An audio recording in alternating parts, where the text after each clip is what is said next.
I always believed wars started over big things. Land, money, power, not a trash can. But at exactly 7:42 in the morning, I looked outside my window, coffee in hand, half asleep, wearing pajama pants with tiny ducks on them, and I realized I was about to become public enemy number one because my trash can was visible and Karen had seen it. Now you have to understand something. In normal neighborhoods, when someone leaves their trash can a little too close to the curb, people might think, oh, trash day, cool. But in an HOA neighborhood, oh no, that's a federal crime. That's a 5-alarm emergency. That's DEFCON 1 with extra paperwork. And standing across the street, clutching her phone like she was about to call in an airstrike, was Karen. Sunglasses on, arms crossed, hair already shaped like a complaint. I remember whispering to myself, don't make eye contact. If you don't make eye contact, she can't activate. Too late. She had activated. I stepped outside, trying to act casual. Big mistake. The moment my foot hit the driveway, Karen started power walking toward me like customer service had personally offended her. "Good morning," she yelled. And listen, nobody who screams "good morning" like that has ever meant it. I said, "Morning, Karen." She didn't respond to the greeting. No, she pointed at the trash can, like it had insulted her ancestors. She yelled, "Are you aware that your trash receptacle is visible from the street?" I looked at it. It was a trash can, existing, menacingly, apparently. "Yeah," I said. "It's trash day." She blinked like I had just spoken ancient wizard language. "Trash day," she repeated, offended, "is not an excuse for visual pollution." Visual pollution. Ma'am, it's a green plastic cylinder, not a burning tire factory. I nodded slowly. Okay, I'll pull it back later. Later? She gasped. Later? She pulled out her phone. Oh no. Phone out equals paperwork incoming. I'm documenting this, she said. Of course you are, I replied. She started taking pictures, from different angles. At one point she crouched like she was filming a wildlife documentary. Here we see the North American garbage bin outside its natural hiding place. I asked, "Are you sending that to the HOA?" She smiled, the kind of smile villains practice in mirrors. "Oh no," she said. "I'm calling the police." She was already dialing. "Hello, yes, I need an officer. There is a man refusing to correct a violation," she said. Refusing. "Ma'am, I said I'd move it. But now? Now I kind of wanted to build it a throne." Karen stood there with her arms crossed, victorious, like she had just summoned Batman. I went back inside and told my wife, "You are not going to believe this." She called the cops on the trash can. My wife didn't even look surprised. She just said, "Again? Again. That's when you know you live in a circus." We peeked through the curtains. Karen was still outside, guarding the trash can, like it might escape. The patrol car pulled up. I could almost hear the officer thinking, "Please let this not be stupid. Please let this not be stupid." Karen ran to him before he even stepped out. She said dramatically, "Officer, thank goodness you're here." I walked out calmly. The officer looked at me, looked at Karen, looked at the trash can, and I swear I watched his soul leave his body. He asked, "Sir, what seems to be the problem?" Karen answered for him. "He refuses to hide his garbage bin."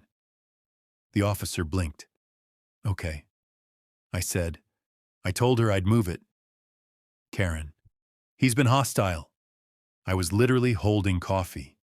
If this is hostile, Starbucks is a war zone. The officer tried to keep a straight face. "Ma'am," he said carefully, This is usually handled by the HOA, but Karen wasn't done. No, she snapped. I want a report. I want documentation. I want enforcement. Enforcement? For a trash can. The officer turned to me. Sir, can you just move it? I smiled. Absolutely. And I grabbed it, rolled it 3 feet. Done. Crisis averted. Civilization saved. But Karen looked furious because she didn't want peace. She wanted victory. As the officer started walking back to his car, Karen leaned toward me and whispered, "This isn't over." Oh boy. We had entered sequel territory. I asked, "Over a trash can?" "You'll be hearing from the board," she said. Of course I would, because nothing says responsible communities like adults forming committees about garbage visibility. 3 days later, I opened my mailbox, and there it was. The envelope. White. Official. Smelling faintly like unpaid volunteers and bad decisions. HOA notice of violation. I hadn't even read it yet, and I already felt guilty for existing. I opened it. Dear homeowner, it has been reported that your trash receptacle remained visible from the street in violation of community aesthetic standards. Reported. Like I had robbed a bank with it. Then came the number. $200 fine. $200. For a container whose entire job is to hold garbage. I stood there in my driveway, holding the letter, whispering, "You've got to be kidding me." From across the street, Karen appeared. I don't know where she hides during the day, probably in a charging dock. She yelled, "Did you get something in the mail?" I held it up. She smiled like a Bond villain petting a cat. "Rules are rules," she said. Oh, it was on. I went inside, sat at the table, and opened the HOA handbook. This thing was thicker than a college textbook. Page after page of crimes. Grass too emotional. Crime. Mailbox having personality. Crime. Breathing in an unapproved manner. Straight to jail. Finally, I found it. Trash containers must be removed from public view by 7 p.m. on collection day. I checked my watch from that morning. It had been 7:42 a.m. She called the police before breakfast. I read it again. Maybe I was hallucinating. Nope. I grabbed my phone and took a picture. Because if Karen loved the documentation, I was about to marry it. The next morning, my neighbor Tom knocked on my door. He looked nervous. "Hey," he whispered. "Karen's been taking pictures of your house." I blinked. "What?"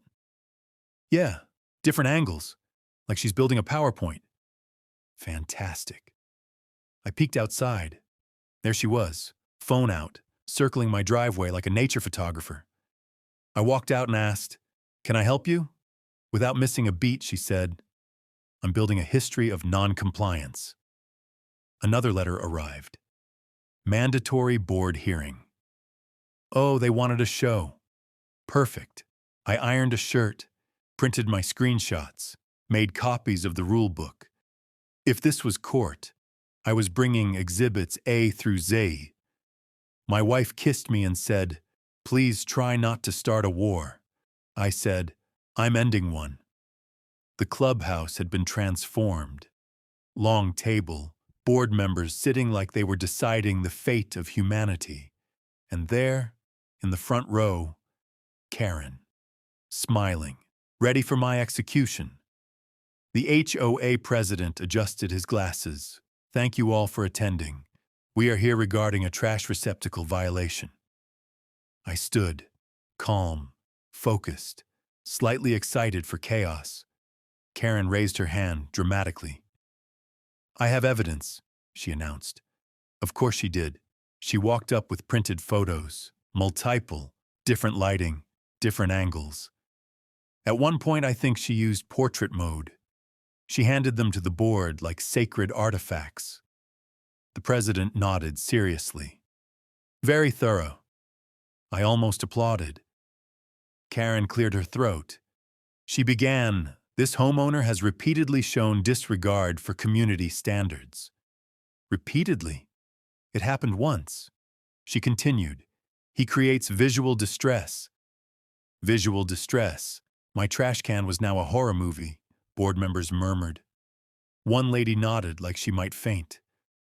I raised my hand. My turn. I walked up slowly, placed the handbook on the table, opened it, and slid it towards the president. "Could you read the removal time out loud?" I asked. He adjusted his glasses. "By 7 p.m. The room went quiet. Karen blinked. I pulled out my phone.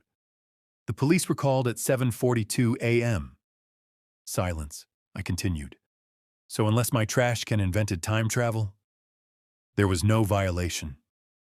One board member whispered, "Oh no." Karen started to reboot.